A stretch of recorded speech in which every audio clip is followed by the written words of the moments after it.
देवताओं में भगवान शिव ही ऐसे देवता हैं जिन्हें महादेव कहा जाता है। भगवान शिव को न सिर्फ मनुष्य भक्ति भाव से पूजते हैं, बल्कि शिव सभी देवी देवताओं के आराध्य और पूजनीय है। भगवान शिव की वेशभूषा और पूजा साधना भी अन्य देवी देवताओं से बिल्कुल अलग है। भगवान भोलेनाथ वहाँ पर निवास करते हैं जहाँ कोई दूसरा रह नहीं सकता। लेकिन क्या आपको मालूम है महादेव का स्वरूप दूसरों से अलग क्यों है? उनके माथे पर हमेशा चंद्रमा, गले में सांप, हाथ में त्रिशूल आदि क्यों रहता है? आइए जानते हैं इनके पीछे का रहस्य और कथा। मस्तक पर चंद्रमा। भोलेनाथ के मस्तक पर चंद्रमा धारण करने के पीछे दो कथाएं प्रचलित हैं। पहली कथा राजा दक्ष और उनकी 60 पुत्रियों से संबंधित है। पुरानी कथा के अनुसार राजा दक्ष की कुल 60 पुत्रियां थी, जिनमें से 27 पुत्रियों का विवाह अकेले चंद्रदेव से हुआ था।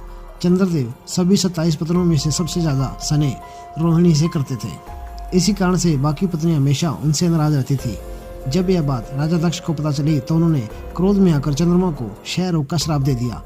तब चंद्रदेव इस क्षय रोग से छुटकारा पाने के लिए भगवान भोलेनाथ की कठोर तपस्या करने लगे। चंद्रदेव की तपस्या से प्रसन्न होकर भगवान शिव ने उनको इस श्राप से मुक्त कर दिया और सदैव अपने मस्तक पर धारण करने का वचन दिया।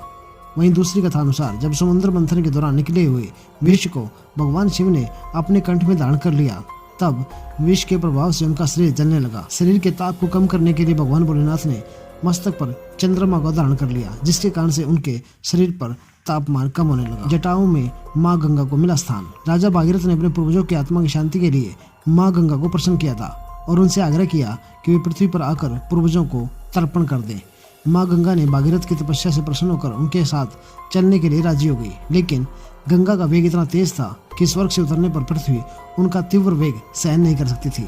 ऐसे में तब राजा भागीरथ ने भगवान शिव की तपस्या कर भगवान शिव को प्रसन्न किया और तब भोलेनाथ ने अपनी जटाओं में माँ गंगा को धारण कर उनके वेग को कम किया। हाथ में त्रिशूल। भगवान शिव के हाथों में सदैव त्रिशूल सुशोभित रहता है। मान्यताओं के अनुसार जब इस सृष्टि के जन्म के समय भगवान शिव का उद्भव हुआ तो उनके साथ रज, तम और तस नाम के तीनों गुणों का जन्म भी हुआ। त्रिशूल में इन्हीं तीनों गुणों का समावेश है। त्रिशूल के 3 भागों को जन्म, पालन और मृत्यु का सूचक माना गया है। गले में सांप।